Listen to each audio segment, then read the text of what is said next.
The largest state in the Union, Alaska boasts a wealth of natural resources, rich in oil, fish, minerals, and beautiful scenery. When the United States bought Alaska from Russia in 1867, though, many people on both sides were left scratching their heads. Why? Here's a look at the real reason Russia sold Alaska to the United States.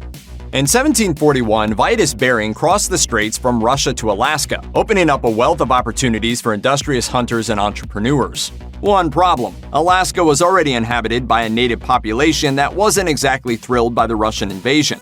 Tensions finally reached a breaking point in 1802 when the Tlingit people rose up and attacked a Russian outpost, leading to 2 years of warfare. That was just one of the problems that faced the Russian-American Company, which was formed to exploit Alaskan resources. At first, the company thrived thanks to the leadership of Alexander Baranov. He was on more or less friendly terms with native tribes, which helped the company become wildly profitable. But when he retired, the company was taken over by the Russian military, and things went quickly downhill. In an attempt to raise profits, they slashed the price they paid for pelts and furs. Desperate trappers ended up overhunting in an attempt to make up the lost wages, which in turn led to the drastic decline of the otter population, which led to the complete collapse of the Alaskan fur trade. And without profits from the fur trade, the whole endeavor suddenly began to make a lot less financial sense for the Russian government. It was also just really hard to survive in Alaska. In such an unforgiving climate, the Russians struggled to keep themselves fed, and with Moscow thousands of miles away, it became increasingly difficult to sustain the Russian outpost. So in 1811, the Russian-American Company decided to try somewhere new: California. Yes, it's true. The Russians set up a fort in California with the idea that they could grow food in the more temperate climate and ship it up to Alaska to keep things running. It sounded good in theory, but the outpost's farming efforts struggled. By 1839, they had also managed to kill off all the otters in that area too, so they decided just to give it up as a lost cause. The sparsely populated colonies also presented a logistical problem. How do you defend a territory as large as Alaska when there are only 800 people living there? It was pretty clear early on that Alaska was vulnerable, and Russia really wasn't equipped to protect it. That became a big problem in the 1850s thanks to the Crimean War, which saw Russia face off against France, Turkey, and Britain over control of access to religious places in the Holy Land. What exactly did that have to do with Alaska? Well, during the war, Russia's enemies controlled all of the sea routes, and the Russians were very rightly afraid that they would be cut off completely from their North American territory. By the end of the war, Russia had lost 500,000 troops and just didn't have the ability to properly defend Alaska. With British and American whaling ships already infringing on Russian territory, the Tsar feared that a potential gold rush could bring another wave of Americans that would overwhelm the small Russian outposts. Selling the place off was starting to sound like a good idea, and when you consider the fact that there actually was an Alaskan gold rush in 1897, maybe the Russians knew what they were doing. So why did Russia sell Alaska to the United States instead of to Canada? The answer is pretty simple.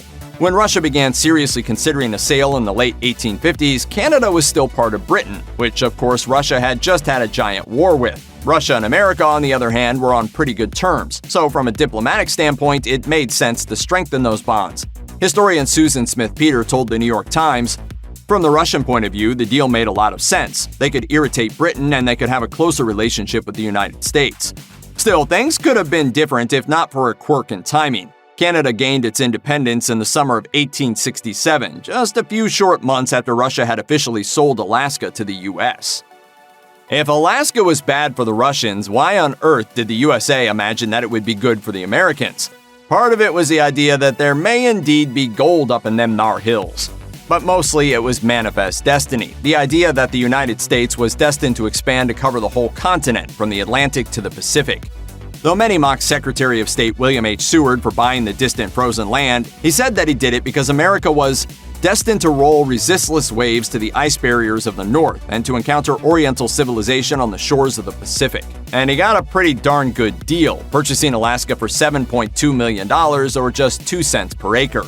Though some derided the purchase as Seward's folly, he got the last laugh 30 years later when the Klondike Gold Rush sent 100,000 settlers to Alaska and brought $1 billion to the American economy. Meanwhile, Russia's collective "damn it" was heard round the world. 2020 hindsight is a pretty brilliant thing, isn't it? Even today, there are people in Russia who are still grumbling about the huge mistake that Tsar Alexander II made when he signed away the entire Alaskan territory for 2 cents an acre. In 2014, the Moscow Times wrote that there was a growing amount of generally facetious talk about taking back Alaska. and the 150th anniversary of the deal was noted in 2017 by many hardliners who felt the Tsar had sold out the nation. Sergei Aksyonov, the Prime Minister of Crimea, said, "If Russia was in possession of Alaska today, the geopolitical situation in the world would have been different." And he's right. If Russia still owned Alaska, they'd be the ones controlling all of the oil, mining, fisheries, and the state's other riches. And America would have no strategically placed military bases at the top of North America and no claim to the Arctic at all, which means no real voice when it comes to addressing climate change-related problems like melting glaciers. But hey, that's not how it worked out, Russia. This is one literal Cold War you definitely can't win.